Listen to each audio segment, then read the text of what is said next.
Hi welcome to our channel. ప్రస్తుతం మనతో పాటు దాము బాలాజీ గారు సీనియర్ జర్నలిస్ట్ ఉన్నారు. వారితో ఒకసారి మాట్లాడదాం. సార్ నమస్కారం. నమస్తే. సార్ ట్రంప్ నోబెల్ ప్రైజ్ కోసం చాలా విశ్వ ప్రయత్నాలు చేసినప్పటికీ ఆయనకు రాలేదు. మరియా అనే ఇంకొక మహిళకు వచ్చింది కదా. అయితే ఇప్పుడు ఇంకొక ఇంట్రెస్టింగ్ న్యూస్ ఏంటంటే సార్, మరియా అని ఎవరు కాదు, Trump agent. So Nobel prize ట్రంప్కు రాకపోయినా ట్రంప్ ఏజెంట్కే వచ్చిందని చెప్పేసి కూడా పోస్టులు పెడుతున్నారు. సో అసలు ఈ నోబెల్ ప్రైజ్ అనేది ఒక ట్రాప్, ఇది వేరే కండిషన్ ద్వారా ఇస్తారని చెప్పేసి కూడా అంటున్నారు. అసలు ఏం జరిగింది? మరి నిజంగా ట్రంప్ ఏజెంటేనా ఈ నోబెల్ ప్రైజ్ వచ్చిన ఈ గ్రహీత? అసలు ఏం జరిగింది? మరి దీనికి సంబంధించి మీరేం చెప్తారు? ఎవరి మరి ఆమె బయోగ్రఫీ కూడా ఒకసారి చెప్పండి. యాక్చువల్ గా ట్రంప్ కి నోబెల్ ప్రైజ్ వస్తుందని పెద్ద ఎత్తున టామ్ జరిగింది. అయితే ట్రంప్ కి రాలేదు. ఒక లేడీ, ఆమె పేరు మరియా కొరీనా మచాడో, ఆమెకు వచ్చింది.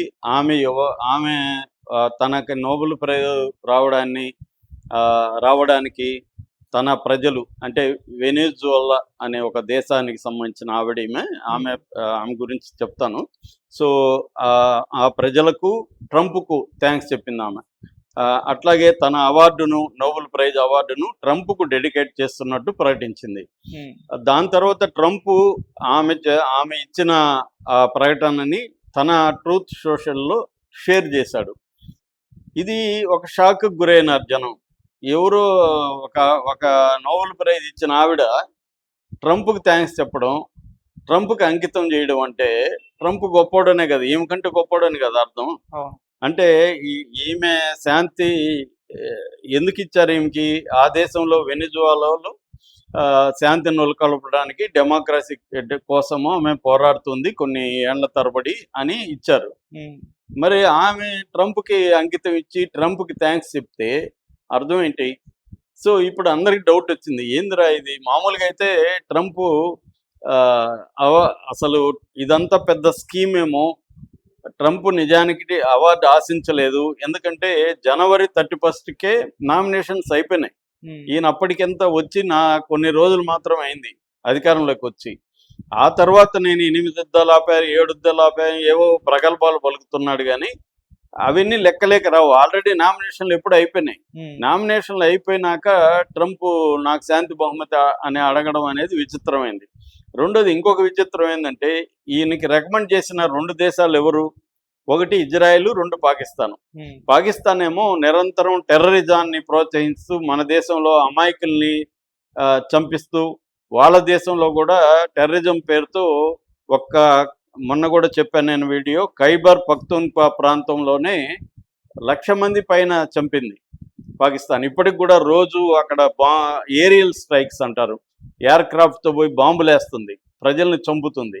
ఒక పక్క నిరంతరం చంపుతూ వైలెన్స్కు పాల్పడి టెర్రరిజానికి పాల్పడుతున్న పాకిస్తాను శాంతి బహుమతి ఇవ్వమని రికమెండ్ చేస్తుంది. ఇది ఎంత విచిత్రం చూడు. ఇంతకంటే విచిత్రం ఏంటంటే, హిట్లర్ తర్వాత ఒక మానవ మారణ హోమాన్ని ప్రపంచంలో సృష్టించిన దేశం ఏదంటే ఇజ్రాయెల్. 67,000 మందిని చంపారు ఇప్పటి వరకు. 67,000 మందిని చంపిన బెంజమిన్ నెతన్యాహు ట్రంప్కి శాంతి బహుమతి ఇవ్వమని రికమెండ్ చేస్తాడు. ఇంతకంటే ఘోరం ఉంటుందా?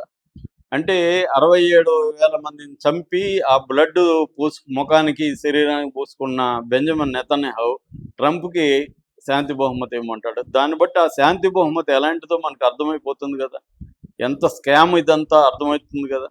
సో ఇప్పుడు ఈమె ఎవరు, ఈమె బ్యాక్గ్రౌండ్ ఏంటి, ఈమెకి అసలు ఎందుకు ఇచ్చారు, ట్రంప్ ఏజెంటా కాదా, ఈ విషయాల గురించి మాట్లాడుకుందాం. ఈమె మరియా కొరీనా మచాడో ఈమె పేరు. ఈమె వచ్చి ఒక ఇంజనీరు. ఈమెది వెనిజువలా కంట్రీ అనేది సౌత్ అమెరికాలో ఉంటుంది. అంటే లాటిన్ అమెరికా అంటారు. లాటిన్ అమెరికా దేశాల్లో ఇది కరేబియన్ సీ దగ్గరలో ఉంటుంది అనమాట ఈ కంట్రీలో 3 కోట్ల పాపులేషన్ ఉంటారు.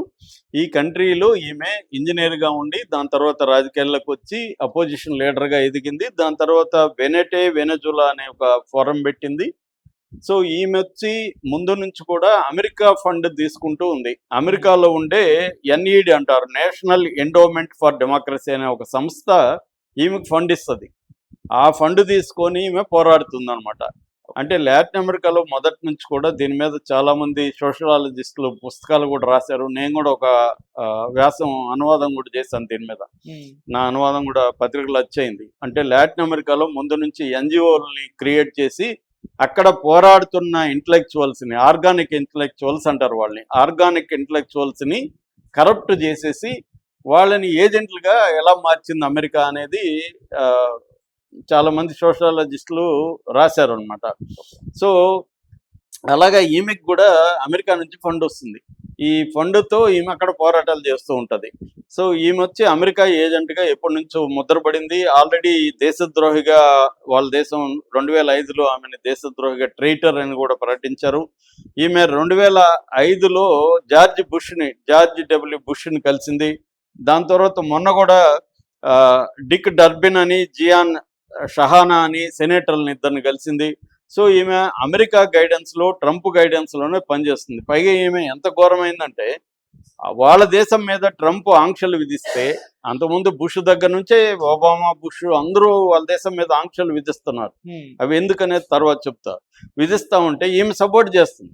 ఎవరైనా తన సొంత దేశం మీద ఆంక్షలు విధిస్తూ ఉంటే, ఎకనామిక్ ఆంక్షల్ని సపోర్ట్ చేస్తారా? ఇప్పుడు మనం మోడీని వ్యతిరేకించే వాళ్ళందరూ కూడా మన పాక్కి మనకి యుద్ధం జరిగినప్పుడు మోడీ వెంట నిలబడ్డారా లేదా? ఎందుకు నిలబడ్డారు? మోడీనా ఎవరా అనేది ఇక్కడ ఇంపార్టెంట్. ఇక దేశం ఇంపార్టెంట్. దేశం నష్టపోతుంది కాబట్టి దేశాన్ని రిప్రజెంట్ చేస్తున్న ప్రభుత్వం వెనక అందరూ కూడా నిలబడ్డారు. అది లేకుండా ఈమె ఆంక్షల్ని సపోర్ట్ చేసిందంటే ఇలా దేశాన్ని అతలకుతలం చేసేసినాయి ఆంక్షలు అనేవి. అలాంటి ఆంక్షల్ని సపోర్ట్ చేసింది ఈమె. సో ఈమెకి శాంతి ప్రైజ్ ఇవ్వడం వెనక క్లియర్గా ఒక ప్లాన్ అయితే కనబడుతుంది.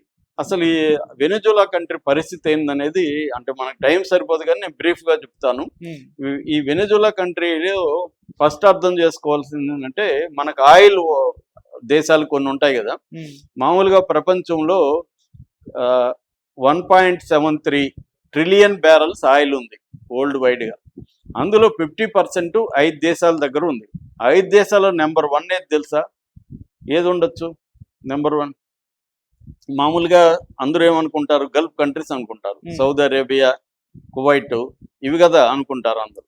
కానీ వెనిజులా నెంబర్ 1. ప్రపంచంలోనే ఎక్కువ ఆయిల్ నిల్వలు ఉన్న అత్యంత ఆయిల్ రిచ్ కంట్రీ ఏదంటే వెనిజులా. వెనిజులాలో 303 బిలియన్ బ్యారెల్ల ఆయిల్ ఉంది. 303 బిలియన్ బ్యారెల్ల ఆయిల్ ఉందన్నమాట. రెండవది సౌదీ అరేబియా, 267 ఉంది రెండవది. మూడవది ఇరాన్, 208 బిలియన్ల బ్యారెల్స్ ఉంది. నాలుగవది కెనడా, 163 బ్యారెల్స్ ఉంది. 5 ఇరాక్, 145 ఉంది. అంటే టాప్ 5లో నెంబర్ 1 వెనిజులాలో ఆయిల్ ఉంది. యుఎస్లో, అమెరికాలో ఎంత ఉన్నది తెలుసా? ఓన్లీ 55 బిలియన్ల బ్యారెల్ ఉంది. అంటే అమెరికాతో పోలిస్తే వెనిజులాలో 5 రెట్ల ఆయిల్ నిల్వలు ఉన్నాయి. సో అందుకని ఏం చేస్తుందంటే అమెరికా ముందు నుంచి కూడా ఈ వెనిజులా మీద పట్టు సాధించడం కోసం కృషి చేస్తుంది. ఎందుకంటే వాళ్ళకి ఒపెక్ దేశాలు అంటారు మిగతా గల్ఫ్ ఈ కంట్రీస్. దాన్ని బ్యాలెన్స్ చేయాలంటే ఈ వెనిజులా మీద పట్టుగానే ఉంటే తన అమెరికన్ ఈ ఆయిల్ కార్పొరేషన్స్ చాలా వెనిజులాలో పనిచేయాలి కాబట్టి, వాళ్ళ లాభాలు గడించాలి కాబట్టి వెనిజులాని కంట్రోల్ చేయడానికి ముందు నుంచి అమెరికా ట్రై చేస్తుంది. దీన్ని ఫస్ట్ ధిక్కరించింది వచ్చి హ్యూగో చావెజ్ అనే ఒక సోషలిస్ట్ నాయకుడు, ఆయన కమ్యూనిస్టు. ఈ హ్యూగో చావెజ్ అనే ఆయన 1999 నుంచి ఒక బొలివేరియన్ రెవల్యూషన్ అంటారు. ఈ బొలివేరియన్ రెవల్యూషన్ ఆయన తీసుకొచ్చాడు, ఒక విప్లవకారుడు ఆయన. సో ఆయన తీసుకొచ్చి ఏం చేశాడంటే ఈ నిల్వలనంతా కూడా జాతీయం చేశాడు. అమెరికాని ధిక్కరించి ఆయిల్లో వస్తున్న సంపదని ప్రజలకి పంచిపెట్టాడు. దానివల్ల ఒక రకమైన ఆయిల్ వెల్ఫేర్ అంటారు, ఒక ఆయిల్ మనీ వచ్చిన వెల్ఫేర్ స్టేట్ని దేశంలో నిర్మించాడు. అయితే వీళ్ళు శాంక్షన్స్ పెట్టడం, ఆ దేశం మీద ఆయిల్ కొనకూడదని చెప్పడం, ఇవన్నీ చేశారు. 2014లో ఆయిల్ ప్రైస్ క్రైసిస్ అంటారు దాన్ని. అన్ని మొత్తం కుప్పకూలే. ఆయిల్ ప్రైజ్ కుప్పకూలినప్పుడు వీళ్ళ దేశం కూడా ప్రధానంగా ఆయిల్ ఎకనామీ కాబట్టి వీళ్ళ దేశం కూడా కుప్పకూలింది. మరోవైపు ఆంక్షలు 2005 నుంచే ఆంక్షలు పెట్టారు. ఈ ఆంక్షల వల్ల ఈ ఆయిల్ ప్రైజ్ కుప్పకూలిపోవడం వల్ల, రెండోది చావెజ్ చేసిన కొన్ని తప్పుల వల్ల, అంటే కమ్యూనిస్ట్ దేశాలంతా కూడా ఏం తప్పులు జరిగాయి, మొత్తం వనరులన్నింటినీ నేషనలైజ్ చేసేయడం, ప్రైవేట్ అనేది లేకుండా పోవడం, ప్రైవేట్ని తొక్కేయడం, ప్రతిపక్ష వాయిస్ని తొక్కేయడం, ఇటువంటి కమ్యూనిస్ట్ అవలక్షణాలు ఏవైతే ఉన్నాయో అవి ఇక్కడ కూడా వెనిజులాలో కూడా జరిగాయి. సో వీటన్నిటి కారణాలతో ఏమైపోయిందంటే హైపర్ ఇన్ఫ్లేషన్ అంటారు. మామూలు ఇన్ఫ్లేషన్ అంటే ద్రవ్యోల్బణం. అంటే మనం 10 రూపాయలకు ఒక వస్తువు వస్తే 1000 రూపాయలు పెట్టినా కూడా ఆ వస్తువు రాని పరిస్థితి ద్రవ్యోల్బణం అంటే, సింపుల్గా చెప్పుకోవాలంటే. అది ఏ స్థాయికి వెళ్ళిందంటే కోటి, వాళ్ళది బొలివర్ అంటారు కరెన్సీ పేరు, కోటి బొలివర్లు స్థాయికి, అంటే కోటి % అంటారు, 10 మిలియన్ % వెళ్ళిపోయింది హైపర్ నేషన్. అంటే ఇంకా డబ్బులకి విలువ లేదు, ఎంత డబ్బులున్నా నీకే వస్తువు రాదు, ఆ స్థాయికి పడిపోయింది అన్నమాట కరెన్సీ. సో అందువల్ల ఈ సంక్షోభం నుంచి గట్టెక్కే పరిస్థితి లేకుండా పోయింది. దాని తర్వాత ఆయన తర్వాత నికోలస్ మదూరో, ఇప్పుడు ప్రజెంట్ ప్రెసిడెంట్, ఆయన వచ్చాడు. 2013 నుంచి నికోలస్ మదూరో ఉన్నాడు. అప్పటి నుంచి నికోలస్ మదూరోని ఆ గవర్నమెంట్ని పడగొట్టి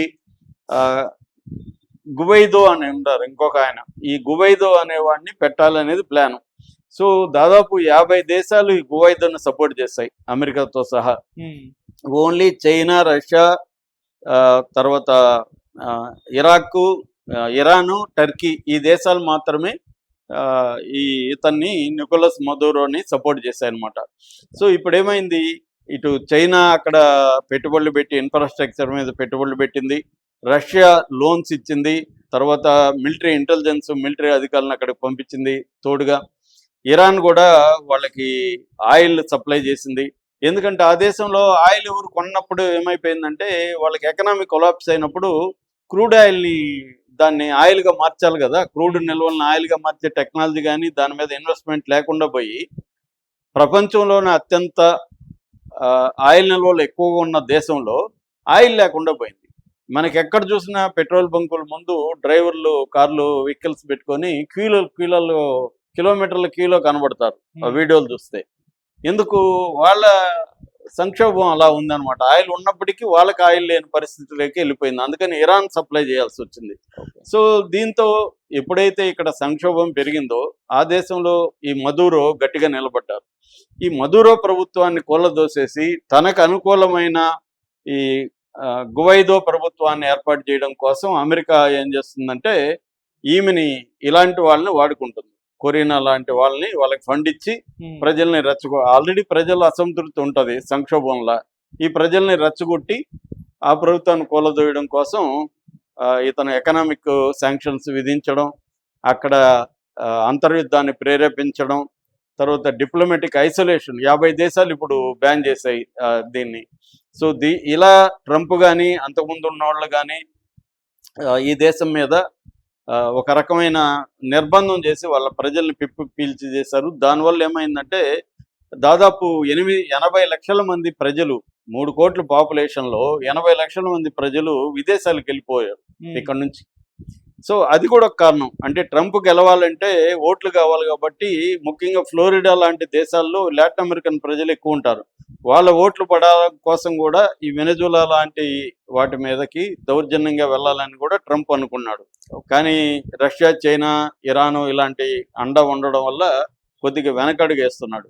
సో ఇప్పుడు ఈమెకు ప్రైజ్ ఇవ్వడం కూడా ఈ మొత్తం కుట్రలో భాగమే. ఆ దేశాన్ని, ఆ ప్రెసిడెంట్ను తొలగించి తనకు అనుకూలమైన వాళ్ళని పెట్టడం. ఇది అమెరికా ఇప్పటి వరకు 80 దేశాల్లో ఇలాగ చేస్తుంది. రీసెంట్గా మనకు బంగ్లాదేశ్ కానీ నేపాల్లో కూడా తిరుగుబాటుకి అమెరికా హ్యాండ్ కూడా ఉంది. ఎందుకంటే అక్కడ అమీ నేపాలి అనే ఒక సంస్థకి అమెరికా ఫండే ఇచ్చింది, ఎన్జిఓ సంస్థ. ఆ ఎన్జిఓనే మొత్తం ఆ నేపాలి ఉద్యమాన్ని చేసిందని. ఆ దేశాల్లో అసంతృప్తులనే ఉంటాయి రకరకాల కారణాలతో. అంటే వీళ్ళే అసంతృప్తిని, వీళ్ళే సంక్షోభాన్ని సృష్టించి ఆ ప్రజల్లో అసంతృప్తి వచ్చినప్పుడు మళ్ళీ వీళ్ళే తిరుగుబాటు చేసి, ఇదంతా ఎంత పెద్ద కుట్ర అనేది మనం అర్థం చేసుకోవాలి. ఈ కుట్రలో భాగంగానే నోబెల్ ప్రైజు ట్రంప్ ఏజెంట్కి ఇచ్చారనేది ఇవాళ ప్రపంచవ్యాప్తంగా కూడా మేధావులు చెప్తున్న అంశం. Okay sir, thank you so much.